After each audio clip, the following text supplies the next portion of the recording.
Photo viral करण्याची धमकी देत शाळकरी मुलीवर केले अनेक वेळा अत्याचार। पीडितेच्या तक्रारीवरून आरोपी विरोधात गुन्हा दाखल। परभणी शहरातील घटना। मोबाईलमध्ये काढलेले फोटो व्हायरल करण्याची धमकी देत 15 वर्षीय अल्पवयीन शाळकरी मुलीवर अत्याचार करण्यात आला। ही घटना ऑगस्ट 2024 ते जानेवारी 2025 या दरम्यान परभणी शहरातील नवीन मोंढा पोलीस ठाणे हद्द परिसरात घडली आहे। पीडितेने दिलेल्या तक्रारीवरून आरोपीवर 2 फेब्रुवारीला नवा मोंढा पोलीस ठाण्यात गुन्हा दाखल करण्यात आला आहे। पीडितेने दिलेल्या तक्रारीत म्हटले आहे की शाळेत जात असताना आरोपीने तिचा पाठलाग केला, तसेच माझ्यासोबत प्रेम कर म्हणून बळजबरी केली।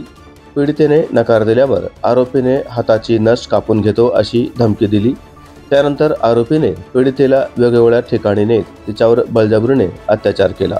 या दरम्यान आरोपीने दोघांचे मोबाईलमध्ये फोटो काढले। सदर फोटो व्हायरल करतो असे म्हणत धमकी देऊन परभणी शहरातील वेगवेगळ्या ठिकाणी अत्याचार केला। सदर प्रकरणी पीडितेच्या तक्रारीवरून नवनाथ भंगे याच्यावर नवा मोंढा पोलीस ठाण्यामध्ये गुन्हा दाखल करण्यात आला आहे।